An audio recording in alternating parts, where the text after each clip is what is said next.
길가에 띄우며 간절히 기도했겠지. 정처 없이 강물에 흔들흔들 흘러내려가는 그 상자를 보며 눈을 감아도 보이는 아이와 눈을 맞추며 주저앉아 눈물을 흘렸겠지. 너의 삶의 참 주인, 너의 참 부모이신 하나님 그 손에 너의 삶을 맡긴다. 너의 삶의 참 주인, 너를 이끄시는 주 하나님 그 손에 너의 삶을 드린다.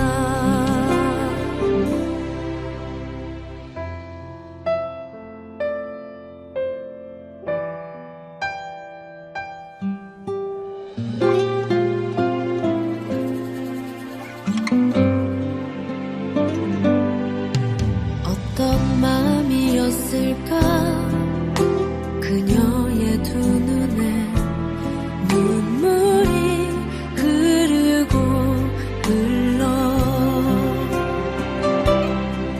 정처 없이 강물에 흔들흔들 흘러내려가는 그 상자를 보며 눈을 감아도 보이는 아이와 눈을 맞추며 주저앉아 눈물을 흘렸겠지. 너의 삶의 참 주인, 너의 참 부모이신 하나님 그 손에 너의 삶을 맡긴다. 너의 삶의 참 주인, 너를 이끄시는 주 하나님 그 손에 너의 삶을 드린다. 그가 널 구원하시리. 그가 널 이끄시리라. 그가 널 사용하시리. 그가 너를 인도하시리.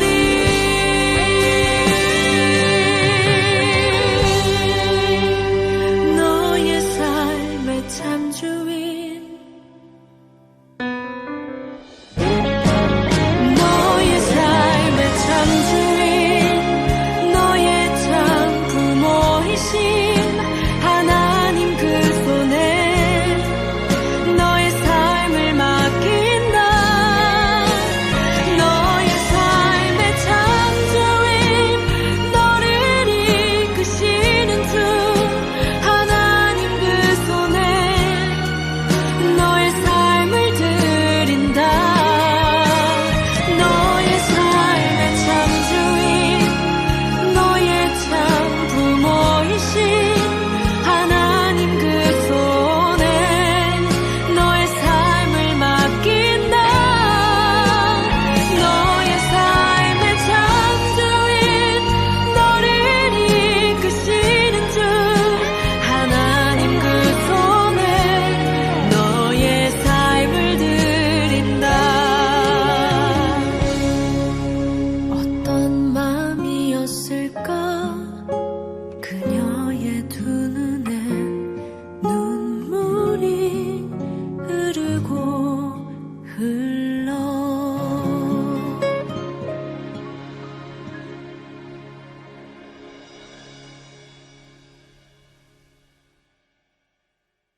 무너지는 질환에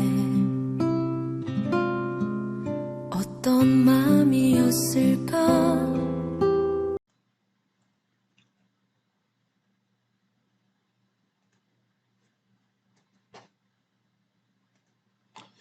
할렐루야, 반갑습니다.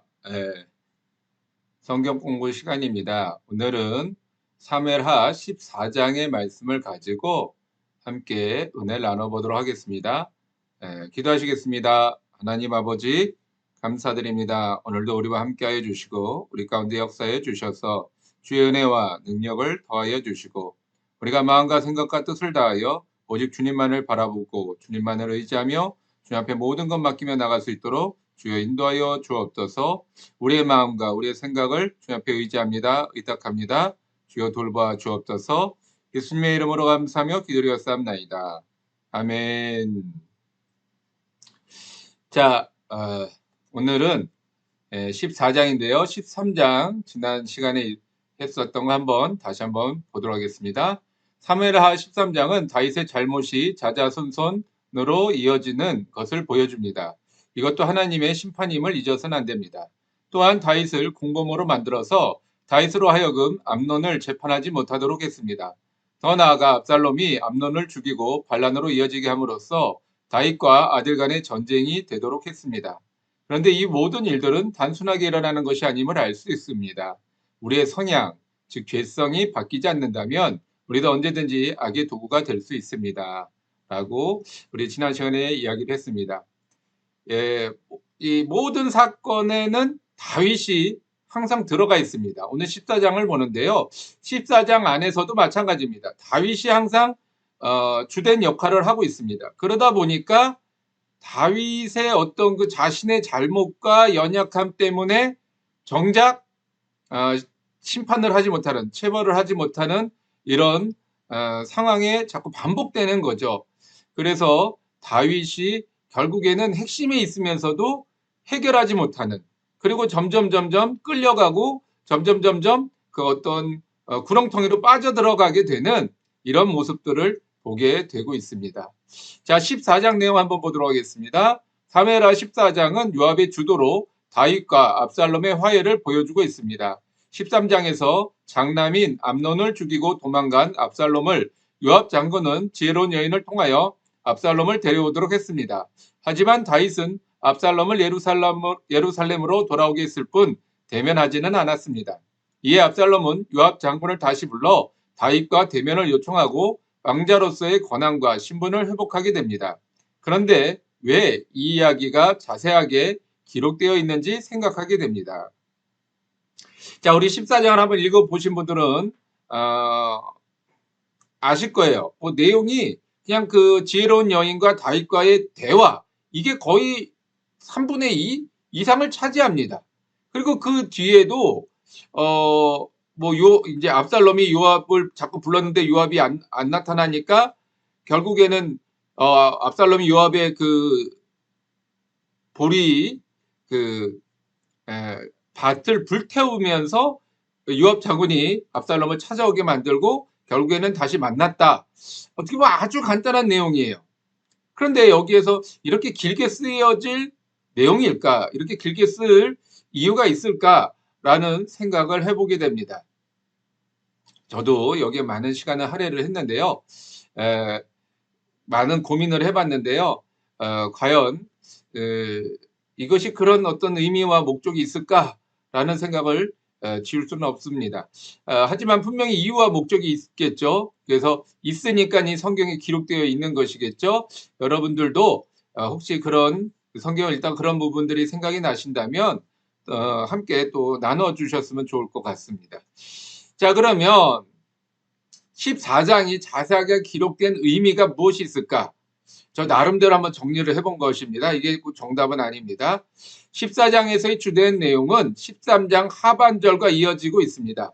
압살롬은 외할아버지인 구술로 도망가서, 구술이라고 하는 나라의 그 왕의 도망가서 3년 동안 살았고 다윗의 마음이 압살롬을 향하여 간절했다라고 마치고 있습니다. 이게 13장 마지막 절의 이야기예요. 자, 그래서 14장에서는 죄와 용서의 과정을 설명하고 있습니다. 하지만 인간적인 회복은 실패할 수밖에 없습니다. 진정한 회복은 요한복음 8장에 가늠한 여인을 용서하시는 예수님의 모습에서 찾아볼 수 있습니다. 자, 이제 우리가 알다시피 13장에서는 그 암논이 압살롬의 여동생인 다말을 자기 힘으로 겁탈을 하게 됩니다. 그런데 다윗은 그것을 알고 있으면서도 분노는 했지만 아무런 어떤 처벌이 내려지지 않아요. 거기에 압살롬은 더 나가서 그냥 잠잠히 2년 동안을 기다립니다. 그래서 2년이 지난 다음에 사람들이 기억 속에서 잊혀질 때쯤 압살롬이 암논을 초대를 해요. 그리고 다른 형제들도 초대를 해서 암논만 죽입니다. 그리고는 자신은 구슬 땅으로 도망을 가버리죠. 이게 13장 내용인데 13장 마지막 절에서 이 다윗이 암논은 이미 죽었으니까 장자가 죽었으니까 다윗이 압살롬을 그리워하는 모습으로 끝나는 것이 13장 마지막 절입니다. 그리고 14장에서 이제 다시 회복하는 그런 어떤 과정을 거치는데 3년 동안 이제 살게 되는 거죠. 조용히. 그런데 그 과정이 너무 평이해요. 그냥 요압이라고 하는 장군이 지혜로운 여인을 좀 이제 나이가 많은 여자겠죠. 이렇게 데려다가 다윗과의 어떤 대화를 통해서 다윗으로 하여금 깨닫게 하고 또 요압을 통해서 다시 압살롬을 불러들이는데 정작 또 대면하지 않아요. 그리고 또 2년이 지납니다. 그리고 2년이 지난 후에 또 압살롬이 요압 장군을 불러다가 결국엔 다윗과 관계를 회복한다. 이게 어떤 내용인데 이렇게 그냥 회복의 어떤 과정을 자세하게 설명을 하고 있습니다만은 과연 그 회복의 과정을 통해서 다윗과 압살롬이 진정으로 회복이 되었는가? 라고 하는 어떤 질문에 대해서 퀘션 마크가 달릴 수밖에 없는 거죠. 왜냐하면 15장에 가면은 결국엔 다 압살롬이 반란을 일으킵니다. 그러니까는 이런 어떤 회복의 과정을 설명을 해주고 있지만 결론은 무엇을 말하고 있는가? 완전하지 못하다. 이렇게 어떤 다양한 방법과 지혜로움을 통해서 회복을 하고자 했지만 결국에는 실패하는 것이 인간의 방법이다라는 것을 설명해 주고 있습니다. 그래서 이제 그러면 실패하는 거는 그렇다고 치고 성공하는 모습을 보여줘야 되겠죠. 그래서 그게 뭐냐면 요한복음 8장에 나오는 가늠한 여인을 용서해 주시는 그 예수님의 모습이 본이 우리의 모범이 되는 모습이라고 하는 겁니다. 요한복음 8장 1절에서 11절 말씀해 보면은 사람들이 가늠한 여인을 끌고 와가지고 예수님 앞에 세우죠. 그리고는 이 여인은 가늠하다 현장에 붙잡혔습니다. 어떻게 하리까? 라고 되묻습니다. 묻습니다. 그러면 예수님 입장에서는 가늠한 여인이니까 율법대로 돌로 쳐서 죽여라. 그러면 예수님이 사랑이 없는 사람이 되는 것이고 더 나아가서 그러면 율법을 어기고 이 여인을 살려줘라. 그러면 율법을 어기는 범법자가 되는 것이고 아주 난처한 상황에 이르게 되는 거죠. 그때 예수님이 무엇인가 땅에를 쓰시고 너희 중에 죄 없는 자가 먼저 돌로 쳐라 라고 이야기를 하셨습니다. 그러니까 그 여인을 죽이기 위해서 몰려왔던 그 남자들이 그만 그 자리에서 뿔뿔이 흩어지고 마는 거예요. 왜냐하면 자기가 죄가 없다라고 자신 있게 말할 사람이 없거든요. 그래서 예수님은 거기다가 땅바닥에 쓴 것이 뭐 10계명을 썼다 또는 어떤 학자들은 그들의 죄를 기록했다라고 이야기하지만 그건 우리가 알 수 없는 거예요. 왜 성경에 나와 있지 않으니까. 근데 분명한 것은 그들이 거기 있던 모든 사람들이 예수님의 말씀에 찔렸다라고 하는 거죠. 그래서 그들은 스스로가 포기하고 그 자리를 떠나게 되었다라고 하는 것입니다. 이것이 회복이에요. 그리고 난 다음에 예수님은 그 여자에게 뭐라고 얘기했습니까? 너를 정죄하던 자들이 다 어디로 갔느냐?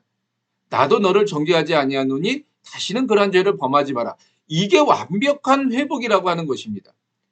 모든 사람들로 하여금 관계 회복을 이루도록 그들 스스로가 깨닫게끔 하신 후에 본인도 정작 정죄할 수 있는 능력이 있으면서도 정죄하지 않는, 그래서 그 여인이 스스로 깨닫게 하는 방법을 선택하셨다라고 하는 거죠.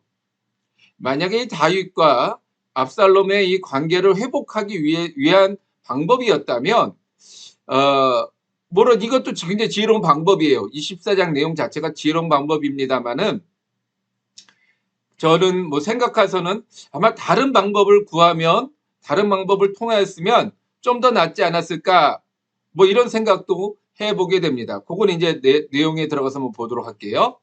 자, 6절 말씀 한번 볼게요. 이 여종에게 아들 둘이 있더니 그들이 들에서 싸우나 그들을 말리는 사람이 아무도 없으므로 한 아이가 다른 아이를 쳐 죽인지라. 이게 이제 그 이야기의 시작입니다. 나는 과부입니다. 그러니까 뭐예요? 남편이 죽었다는 얘기죠. 남편이 죽어서 내게는 아들 둘이 있었는데 그 아들 둘 바라보고 살고 있었는데 그 둘이 들에서 그만 싸웠어요. 그런데 누군지 모르겠지만 뭐 형이겠죠. 아무래도 형이 동생을 때려서 죽였습니다. 그런데 이제 율법에 의하면 그러면 이 형 또한 사람을 죽였기 때문에 이 형도 돌에 맞아 죽어야 되는 상황에 이르게 되는 거죠. 그러니까 어떡합니까? 나는 이제 과부라서 더 이상 우리 집안에 대를 이을 사람이 없는데 아들 둘을 한꺼번에 잃어버리게 되면 우리 집안의 씨가 말라버립니다. 우리가 대가 끊어지게 됩니다. 어떻게 할까요? 라고 이 다윗에게 와서 자문을 또한 도움을 요청하고 있는 것입니다. 14장은 과부로 위장한 드고와 여인의 탄원으로 시작합니다. 남편은 죽고 두 아들들은 서로 싸우다가 한 아들이 다른 아들을 죽였습니다. 율법에 의하면 다른 아들을 죽인 아들은 사형에 처해야 합니다. 그러면 그 집안의 대가 끊어지게 되고 이를 어찌해야 하는가에 대한 탄원이었습니다. 율법대로 행하자면 한 집안의 대가 끊기고 아들을 살리자니 율법을 어기게 되는 상황이었습니다. 하지만 다윗은 아들을 살려주는 것으로 쉽게 판단을 내렸습니다. 왕으로서 더 깊은 고민을 해야 했습니다. 개인의 사정으로 인하여 율법을 어기게 된다면 더 큰 혼란으로 이어질 수밖에 없습니다. 또한 다윗은 암논의 잘못에 대한 처벌을 하지 않으므로 살인으로 이어졌음을 기억하지 못했습니다. 그리고 압살롬에 대한 처벌도 없었습니다. 자, 이 여인의 고민을 들었을 때 다윗은 간단하게 이야기합니다. 그건 잘못된 거다. 어떻게 대가 끊어지는 것을 용납하겠느냐. 율법의 말씀이 있지만 그거를 내가 너로 인하여 내 권한으로 인해서 그 아들을 해하지 못하도록 내가 맞아 까주겠다. 누구든지 너를 고소하면 내게로 데려와라. 내가 판결을 내리겠다라고 이야기를 하고 있습니다. 자, 뭐 어떻게 보면 뭐 당연히 그 과부의 사정을 보면 안타깝고 말이 안 되니까는 도와주고 싶어서 그런 이야기를 할 수 있었겠죠. 하지만 그렇게 되면 율법을 어기게 되는 거예요. 쉽게 말하면 내가 외동아들이에요. 그러면 어디 나가서 누구를 만나든지 죽여도 나는 그런 뭐라고 그럴까요? 그런 대가 끊어지게 되니까 내가 죽으면 대가 끊어지게 되니까 나는 그런 어떤 형벌로부터 자유로워질 수 있게 되는 거죠. 그러니까 다윗은 이런 문제에 대해서 고민하고 심사숙고해서 판단을 내렸어야 되는데 너무 쉽게 판단을 내려버렸다라고 하는 것입니다. 자, 다윗은 왜 이런 판단을 하게 된 것일까요? 다윗의 만약에 올바른 판단은 무엇일까요? 한번 고민해 봅시다. 앞서서 다윗의 나이가 많았다고 말씀을 드렸습니다. 많은 나이는 판단을 흐리게 합니다. 또한 가족에 대한 깊은 애정을 갖게 합니다. 그래서 율법보다는 가족이라는 것에 중점을 두게 된 것입니다. 암논에 대한 처벌이 없는 것도 압살롬에 대한 마음이 간절한 것도 이와 같은 이유 때문입니다. 자, 다윗의 나이가 50세 중반이 넘어선 그런 시기예요. 그러니까 사건이 일어나고도 3년이 지났으니까 이미 거의 60이 가까운 50대 말년의 나이죠. 그러니까 그 당시의 나이로서는 요즘으로 치면 80이 넘은 아주 고령의 90이 넘은 아주 고령의 나이를 해당합니다. 그러니까 그렇게 나이가 많은 사람일수록 어떤 특징이 있느냐? 그냥 어떤 법이나 이런 것보다는 자신의 생각과 판단이 더 우선이 되는 거예요. 그리고 어떤 공의보다는 가족, 내 자녀 이런 것에 대한 어떤 마음이 더 깊어지게 됩니다. 그러니까는 이 암논에 대한 장남으로서의 어떤 그 권한을 지키기 위해서 그가 행했던 잘못된 행실에 대한 처벌을 유보해 버린 거죠. 또 더 나가서 압살롬이 자신의 장자였던 암논을 죽인 것에 대해서도 분개했지만 결국엔 그가 자신의 눈에서 멀어져서 구슬 땅에서 3년이나 살게 되니까 또 다시 암논에 대한, 그러니까 이게 또 장자예요. 암논이 죽게 되니까 압살롬이 이제 장자의 직분을 이어갑니다. 그러니까 이 장자에 대한 어떤 미련과 그 감정이 또 끌어오르게 되는 거죠. 그러니까 이 과부라고 하는 여인의 어떤 사정을 들을 때 공의보다는 이 여인의 사정이 더 크게 와닿는 거예요. 왜냐하면 가족이니까. 이래서 이런 어떤 판단을 내리게 되는 것입니다. 자, 그럼 올바른 판단이라고 하면 무엇이 있을까요? 뭐 여러 가지 다른 방법이 있겠습니다만은 만약에 예를 든다면 그 아들로 하여금, 그러니까 심판을 유보하는 거죠. 아들로 하여금 자녀를 낳기까지 어떤 그런 어떤 심판을 유보했다가 자녀가 장성한 다음에 그 아들을 심판을 하는 거죠. 이게 어떤 공의도 세우고 또 은혜도 베푸는 모습일 수 있습니다. 물론 그걸 악용하는 사람들도 있겠죠. 그러나 그렇게 되면 시간을 정해주면 되는 거예요. 몇 년 동안 너의 심판을 유보하겠다. 그리고 몇 년 후에 내가 너를 심판하겠다. 그거는 당연히 기회를 준 것이기 때문에 그가 만약에 자녀를 낳는 거를 뭐 게으르게 하고 미루고 막 이렇게 해서 자신의 심판을 피하려 한다면 결국엔 그 시간 안에서는 자기의 잘못이니까 죽음을 맞이할 수밖에 없는 거죠. 뭐 이거 외에도 다른 어떤 방법이 있었을 것입니다. 하지만 다윗은 너무나도 쉽게 그냥 판단을 내려버림으로써, 그러니까 암논도 그렇게 해서 죽음을 당했고 압살롬도 그렇게 해서 결국에는 반란까지 이어져서 죽음을 당하는 이런 어떤 안타까운 상황에 이르게 되는 것, 거기 중심에 누가 있었느냐? 다윗이 있었다라고 하는 것입니다. 자, 14절 말씀 한번 볼게요. 우리는 필경 죽으리니 땅에 쏟아진 물을 다시 담지 못함 같을 것이나 하나님은 생명을 빼앗지 아니하시고 방책을 베푸사 내쫓긴 자가 하나님께 버린 자가 되지 아니하게 하시나이다. 다시 한번 읽을게요. 이렇게 혀가 꼬이죠. 우리는 필경 죽으리니 땅에 쏟아진 물을 다시 담지 못함 같을 것이오나 하나님은 생명을 빼앗지 아니하시고 방책을 베푸사 내쫓긴 자가 하나님께 버린 자가 되지 아니하게 하시나이다. 그러니까 이게 이 여인이, 지혜로운 여인이 다윗에게 이야기하는 거예요. 그러니까 다윗이 판결을 내렸죠. 그래서 뭐 몇 가지 이제 뭐 이거는 당신의 잘못이 아니라 우리의 잘못이고 또 하나님께서 이와 같이 당신에게, 그러니까 다윗 왕에게 이런 어떤 은혜를 베풀게 하심에 감사합니다. 그러면서 나온 얘기가 이야기예요. 우리는 모두 죽는다는 거예요. 이게 자연스럽게 암논의 죽음을 보편화시키는 거예요. 어차피 암논도 언젠간 죽을 사람이었습니다. 그러니까는 너무 거기에 노여하지 마시고 또 지금 죽은 상황에서 다시 물이 땅에 쏟아진 물, 요즘은 이렇게 콘크리트나 아스팔트가 있으니까 물이 막 스며들지는 않지만 옛날에는 흙바닥이었잖아요. 더군다나 이 예루살렘은 모래바닥이잖아요. 물이 떨어지자마자 그냥 싹 스며드는 거예요. 어떻게 담을 수 있는 기회가 없는 거예요. 다시 담지 못할 것이오나, 그러나 하나님은 또 더 나아가서 어떻게 했느냐? 생명을 빼앗지 아니하시고, 그 잘못된 거지만 하나님께서 용서해 주시고 방책을 베푸사 내쫓긴 자가 하나님께 버린 자가 되지 아니하게 하시나이다. 이게 옛날에 가인과 아벨의 이야기를 생각하게 하는 이야기입니다. 이 말이에요. 가인이 아벨을 쳐 죽이고 도망가죠. 하나님이 책망을 합니다. 그랬더니 가인이 너무너무 힘듭니다. 내가 이걸 감당하기 힘듭니다. 나를 만나는 자가 나를 죽이면 어떡합니까? 나는 나그네가 되었습니다. 라고 하니까 하나님께서 표를 줘가지고 내가 너를 죽지 못하게 막아줄 것이다. 라고 이야기를 하죠. 이 이야기랑 이 이야기를 마치 지금의 이야기처럼 이렇게 대입시켜서 암논을 죽인 압살롬이 하나님의 표를 받은 어떤 용서받은 사람이 됩니다라는 말로 이렇게 지금 희석시키는 거예요. 즉 사건을 희석시키는 거죠. 이렇게 보편한 이야기로서 이 말은 암논은 이미 죽은 사람이라는 뜻과 압살롬도 죽을 수밖에 없는 사람이라는 뜻입니다. 그러므로 이미 죽은 사람은 돌이킬 수 없고 압살롬마저 죽기 전에 돌아오게 해야 한다라고 그 말을 하는 거예요. 죽기 전에 돌아오게 해야 합니다라고 말을 하는 거예요. 이제 압살롬은 장자로서 왕이 된다는 의미가 그 안에 담겨져 있습니다.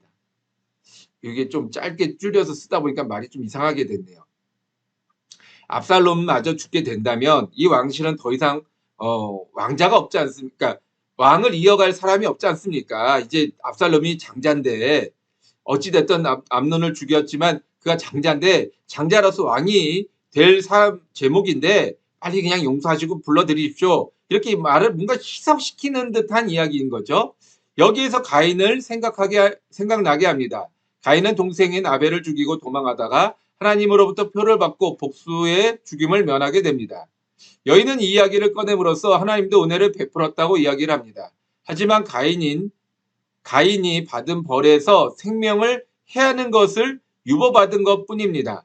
가인이 받은 땅의 저주나 유리하는 자가 된다는 벌을 면제받은 것은 아닙니다. 더군다나 고난의 땅에서 생명을 유지하는 것은 오히려 더 큰 형벌입니다. 자, 가인 창세기 4장 15절 이야기를 자세히 보면 땅의 저주를 먼저 받아요. 그리고 유리하는 자, 이 나그네처럼 떠도는 사람이 될 것이다라고 이야기를 합니다. 그런데 이제 그리고 이 유리하는 자, 떠도는 사람이 되다 보니까 나그네는 당시로서도 법적인 보호가 없었어요. 그러니까 누구나 그를 죽일 수 있는 어떤 위협이 될 수 있었습니다. 그래서 이 가인이 이제 하나님 앞에 탄원하는 거예요. 내가 이런 유리하는 자가 돼서 만난 사람이 나를 죽이면 나는 어떡합니까? 라고 했더니 너는 죽지 못할 것이다. 죽이지 않을 것이다. 내가 표를 주겠다라고 이야기를 합니다. 근데 이미 땅의 저주를 받고 다른 저주는 다 받았어요. 그러니까는 고난만 더 커지는 거죠. 고난이 점점 더 커져서 힘들고 어려운 상황에 이르게 되었다라고 하는 것입니다. 이것이 오히려 살았지만 더 큰 형벌로 이어지는 모습은 아닐까 생각해 보게 됩니다. 자, 그러면 여인의 말은 교묘하게 중요한 논리. 결국엔 압살롬이 암논을 죽인 살인자라고 하는 이야기를 희석시키고 있어요. 벗어나고 있습니다. 왜 그럴까요? 이 이야기를 여인은 이 목적을 가지고 이야기를 하는 거예요. 이게 그냥 일반적인 생각이 아니라 압살롬을 용서해서 돌아오게 해야 된다라고 하는 목적을 가지고 이야기를 하다 보니까 그러니까 이 이야기가 맞지가 않는 거죠. 여인은 자신의 이야기처럼 시작해서 서서히 왕의 이야기로 이어져 갑니다. 아주 지혜롭게 지금 흘러가고 있어요. 자신의 뜻이 아닌 백성의 뜻처럼 이야기를 펼쳐가고 있습니다. 그러니까 자기의 이야기에서 왕의 이야기로, 왕의 이야기에서 이것이 백성들의 뜻으로 점점 이렇게 확대되어 가면서 이야기 전체를 희석시키는 거죠. 즉 결국은 백성의 뜻대로 압살롬을 돌아오게 하라는 논리입니다. 하지만 이것은 백성의 뜻도 아니고 여인의 뜻도 아니었습니다. 그저 요압의 생각이었습니다. 자, 그런데 두 번째 질문. 우리의 논리도 이와 같지 않나요? 그러니까 우리가 하나님 앞에 이야기할 때도 이런 식의 이야기가 있다는 거예요. 내 잘못을 아니 나만 잘못하나요? 우리도 잘못하고 있잖아요. 이 세상이 그런 거예요. 이 땅이 원래 악한 거예요. 이러면서 이렇게 자기의 이야기를 점점 확대시키면서 희석시키는 거예요. 그러니까 하나님 이 땅을 아직 이렇게 지금 내버려 두시잖아요. 그러니까 나도 좀 내버려 두세요. 나도 좀 용서해 주세요. 이런 식으로 우리가 이야기를 조금 희석시키면서 흘러가게 만들어 가고 있다라고 하는 것이죠. 이게 얼마나 참 모순입니까? 잘못된 이야기입니까? 우리에게도 이런 모습이 있다라고 하는 거예요. 근데 이게 누구의 생각이에요? 하나님의 뜻도 아니고 어떤 뭐 선지자들을 통한 계획도 아니라 요압이라고 하는 한 개인의 이야기입니다. 그럼 요압은 왜 이와 같은 뭐라고 할까요? 이런 수를 뒀을까요? 일단 다윗은 늙었어요. 그리고 압살롬은 그거에 비해서 준수하고 나이가 젊었습니다. 그리고 장자입니다. 그러니까는 어떻게 해서든 우리가 지난 시간에 요나답이라고 하는 이야기를 들었죠. 그러니까 이 요압도 같은 생각인 거예요. 누가 왕이 될 것인가라는 생각에 의해서 이 압살롬을 다시 데리고 오면 자기에게 큰 득이 되겠다. 앞으로 자기 인생에 큰 도움이 되겠다라고 하는 생각에서 지금 압살롬을 데려오기 위한 방법으로서 이 수단을 쓰고 있는 거예요. 그러니까 잘못된 거죠. 자, 24절입니다. 왕이 이르되 그를 그의 집으로 물러가게 하여 내 얼굴을 볼 수 없게 하라 하며 압살롬이 자기 집으로 돌아가고 왕의 얼굴을 보지 못하니라. 다윗은 압살롬을 3년 만에 구술에서 데려왔습니다. 하지만 다윗의 왕가에서 머물게 한 것이 아니라 압살롬의 집으로 돌려보냈습니다. 그리고 다시 2년 동안 얼굴을 보지 않았습니다. 다윗의 마음이 압살롬에게 있었다는 말과 대치되는 모습입니다. 다윗의 이러한 행동에 문제가 되었습니다. 자, 무슨 문제가 되었을까요? 결국에는 압살롬이 반란을 일으키게 되는 또 계기가 되는 것이 이런 일들이에요. 그러니까 압살롬을 그리워하면서 막상 압살롬을 데려오는 것에 대해서는 흔쾌히 허락을 했어요. 그러면 뭐 잠깐 동안 뭐 너 집에 있어라 라고 했다가 다시 불러들여서 왜 그렇게 했니?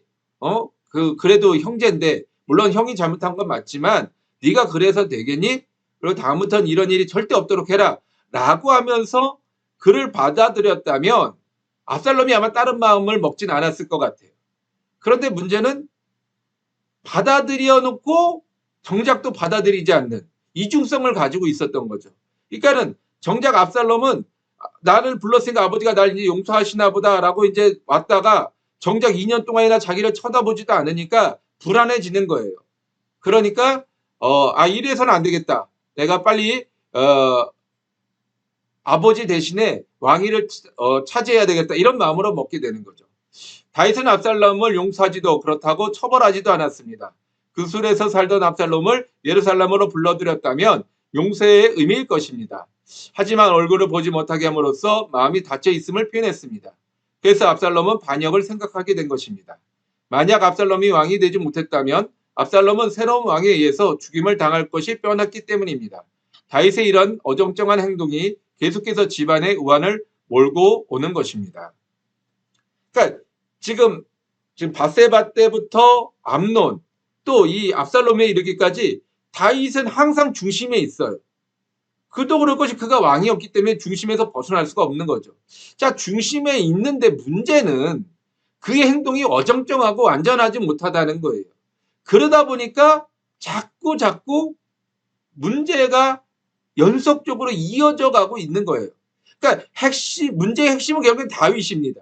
다윗인데 다윗이 제대로 행동하지 못하니까 자꾸 문제가 반복이 되고 더 커지고 더 심각해지는 거예요.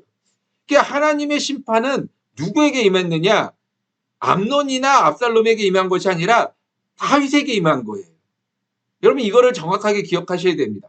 다윗에게 임해서 다윗의 잘못된 행동으로 인하여 이 집안의 문제가 칼이 끊이지 않고 생명의 위협까지 받는 상황에까지 이르게 된 것입니다. 이게 하나님의 심판이에요. 여러분 다윗이 똑똑하고 지혜로운 사람은 맞았습니다만은 이 모든 것이 하나님의 도우심으로만 가능했던 것입니다. 도우심이 없었다면 불가능한 거예요. 안 되는 거예요. 그래서 문제가 심각하게 발생이 되는 것입니다. 우리가 혹 내가 좀 지혜롭다 또는 내가 좀 똑똑한 것 같다 내가 좀 뭔가 괜찮은 것 같다라고 생각하신다면 여러분 기억하시기 바랍니다. 이거는 내가 아니라 하나님에 의해서 되어진 것임을 잊지 마시기 바라겠습니다. 자, 압살롬에 대한 다윗의 마음은 어떤 것이었을까요?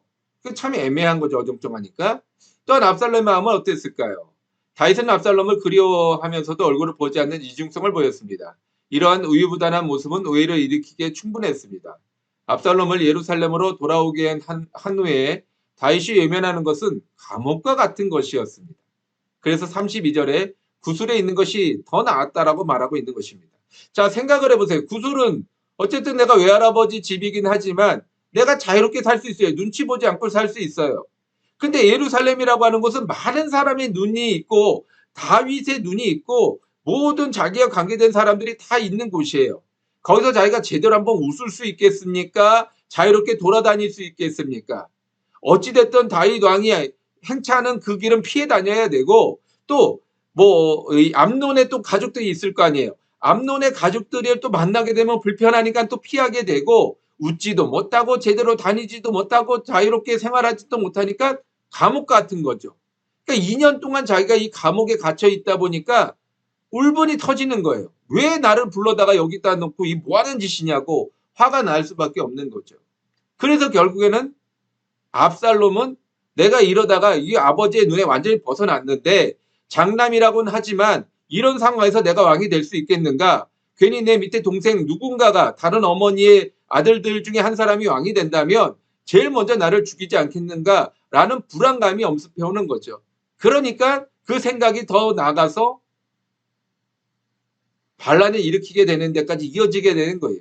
그러면 그 과정에 누가 있느냐? 다윗이 있는 거예요. 핵심의 자리에. 하나님의 심판은 다윗에게 임했던 것입니다. 32절 말씀입니다. 압살롬이 요압에게 대답하되 내가 일찍이 사람을 내게 보내 너를 이리로 오라고 청한 것은 내가 너를 왕께 보내 아래께 하기를 어찌하여 내가 그 술에서 돌아오게 되었나이까. 이때까지 거기 있는 것이 내게 나으니라 하려 함이로다. 이제는 내가 나로 하여금 왕의 얼굴을 볼 수 있게 하라. 내가 만일 죄가 있으면 왕이 나를 죽이는 것이 옳으니라 하는지라. 압살롬은 요압을 불러도 오지 않자 그의 밭에 불을 질러버렸습니다. 그러니까 굉장히 다혈질적인 사람인 거예요. 이런 모습을 통해서 보면 압살롬의 성격을 알 수 있습니다. 이런 모습 통해서 차분하고 신중한 성격이면서도 불같은 부분이 있었던 것이죠. 즉 암논에게 있었던 그 성향이 압살롬에게도 있는 거죠. 왜요? 아버지가 같으니까. 즉 암논과 같은 성격이 있었던 것입니다. 그래서 2년 동안 예루살렘에서 숨죽이고 기다려왔지만 아무런 변화가 없자 직접 왕을 찾아뵈려 했던 것입니다. 압살롬은 자신이 계획한 일을 행하기 위해서는 신중하고 철저하게 준비하다가 이를 행할 때는 누구보다 추진력 있게 행동했습니다. 여러 가지로 성공할 위인이었지만 방향성에서 잘못 선택한 것입니다. 자, 저를 한번 지어볼게요. 자, 우리가 지난 시간에 봤던 것처럼 압살롬, 길르앗, 암논, 길르앗, 압살롬, 다말이 이제 압살롬의 동생이죠. 아도니아 이렇게 이제 쭉 이 서열대로 내려갑니다. 그게 암논이 장자였죠. 그런데 길르앗은 어렸을 때 죽었다고 그래요. 그러니까는 자 장자와 차남의 갈등, 전쟁. 그래서 결국엔 장자인 암논이 죽습니다. 그리고 이제 명실상부하게 장자의 역할을 압살롬이 감당하게 되죠. 그러다가 압살롬이 반란을 일으켜서 또 죽습니다. 그렇게 마지막에 이제 누가 또 마지막에 왕이 되고자 해요? 아도니아가 또 왕이 되려고 합니다. 이때 이제 요압이 또 아도니아를 돕게 되죠. 근데 쭉 내려와서 밑에 이 솔로몬에 와서 다윗이 왕위를 이양을 합니다. 그러니까 이 장자의 어떤 그런 권한이란 건 막강했어요. 그러니까 암논이 왜 그렇게 아나무인이 됐느냐? 장자였기 때문에. 또 압살롬이 왜 이렇게 또 반란을 일으켰느냐? 장자였기 때문에. 또 아도니아가 왜 막판에 또 이렇게 자기도 왕이 되겠다고 설쳐댔느냐? 장자였기 때문이라고 하는 거예요. 그러니까 여러분 우리가 이 내용을 통해서 우리나라도 이 장자에 대한 어떤 권한이 굉장히 강했던 적이 있었습니다만은 이 3000년 전에 이스라엘은 엄격했습니다.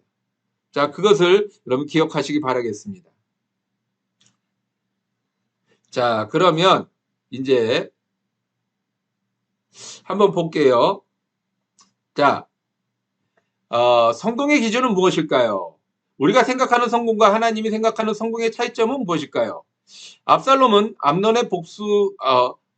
암논에게 복수에 성공했고 다시 예루살렘에 돌아와 아버지와의 관계 회복에도 성공했습니다. 하지만 이것이 완전한 성공일까요?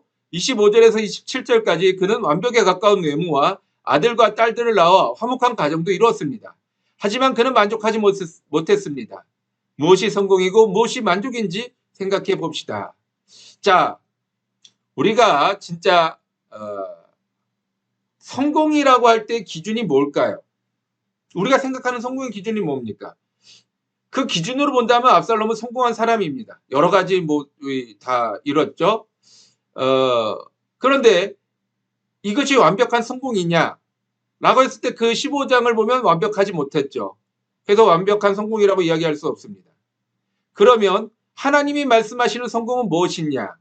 이와 같은 외적인 보여지는 성공이 아니라 심령, 마음의 화평, 평화 이것을 말씀해주고 있는 거죠. 자, 다시 요한복음 8장의 그 가늠한 여인의 이야기를 한번 가지고 와볼게요. 여인은 불안했습니다. 그리고 거기 있는 사람들은 분노했습니다. 그렇죠?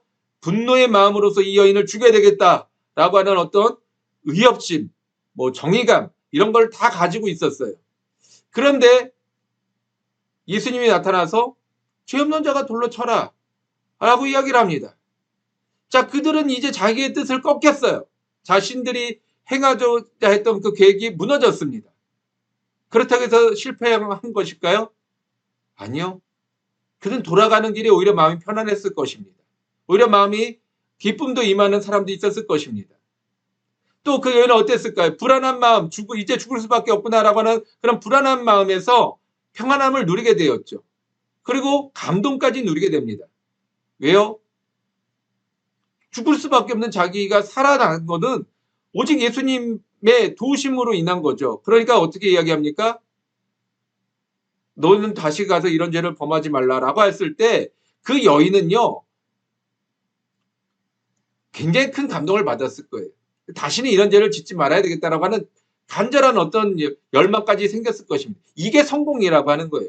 물론 돈이 생기거나 뭐 다시 회복된 거 없어요. 뭐 좋은 남자 만나서 아름다운 가정 이뤘다 이런 얘기도 없어요. 그들이 각자 돌아가서 자신들의 어떤 뭐 죄를 회개하고 뭐 돌이켰다 이런 얘기도 없어요. 하지만 이것이 진정한 성공입니다. 눈에 보이는 성공은 없었지만 그 모든 사람들이 함께 화평을 누리는 것, 이것이 성공입니다. 우리에게 말씀하시는 성공은, 하나님 말씀하시는 모습은 이런 모습이 있는 거예요. 때문에 여러분들이 지금 내가 눈에 보이는 성공을 위해서 달려가고 있으십니까? 잠시 멈추세요. 이건 성공 아닐 수 있습니다. 오히려 심판일 수 있습니다. 여러분들이 잠시 멈추시고 기다렸다가 내가 정말로 원하는, 하나님 원하시는 성공이 무엇인지 깊이 생각해 보시고 다시 한번 우리가 하나님의 뜻을 분별하고 회복하시는 여러분들 되시길 간절히 바라겠습니다. 자, 이제 정리를 해보겠습니다. 사무엘하 14장은 요압의 주도 아래 이루어진 장입니다. 하지만 정작 요압은 잘 드러나지 않았습니다. 그는 자신을 철저하게 숨기고 조력자처럼 행동했지만 실제로는 모든 것을 주도했습니다. 여인에게 할 말을 넣어주었고 다윗과 압살롬 사이에서 관계 회복과 만남의 장까지 이루어지도록 행하였습니다. 그리고 압살롬의 반역에서는 명령을 어기고 압살롬을 죽이는 악역도 마다하지 않았습니다. 우리 사이에서도 이러한 역할을 하는 존재가 있습니다. 누구일까요? 자, 우리가 보이는 삶, 아까 전에 이제 보이는 성공과 보이지 않는 성공에 대해서 말씀을 드렸는데, 보이는 삶과 보이지 않는 삶에 대한 요 갈등, 요 부분이 있습니다. 요 부분을 누군가가 조종하고 있는 거예요. 여러분 무슨 말인지 이해가 되세요? 지금 내 삶은 내가 살아가고 있지만 어쩌면 내가 이 주어진 삶과 환경 속에서 나는 끌려갈 수밖에 없는 거예요. 마치 요압이 여인을 통해서 다윗과 압살롬의 관계를 회복시키고 더 나가서 이 다윗과 또 압살롬을 이렇게 회복시키는 어떤 보이지 않는 조력자이면서 사실은 주도자적인 역할을 하고 있는 사람이 있는 것처럼 우리들의 삶 속에서는 그럴 수밖에 없는 어떤 환경을 이끌어가는 그런 사람이, 그런 존재가 있다는 거예요. 근데 이게 누구냐? 우리의 모습을 통해서 이게 달라질 수 있습니다. 내가 하나님을 의지하면 하나님이 내 삶을 주도해 가시는 거예요. 근데 내가 세상을 의지하면 세상 권세자인 사단이 나를 주도해 가는 거예요. 여러분 이것을 잊지 마시기 바라겠습니다.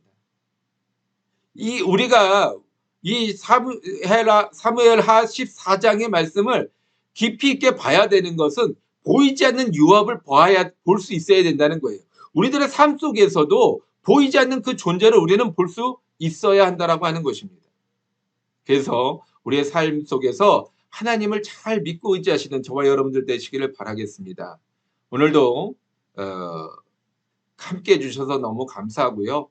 제가 이번 주간은 또 휴가입니다. 동계 휴가라서요. 이건 녹화로 진행을 했습니다. 여러분들이 그래도 함께 봐주시고 또 은혜를 누리시리라고 믿습니다.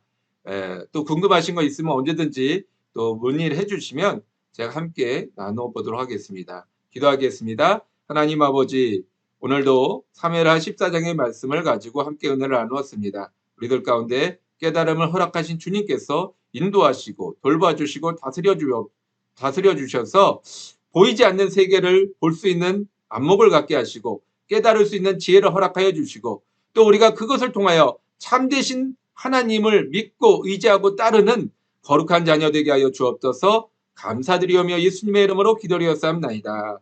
아멘. 할렐루야. 감사드립니다.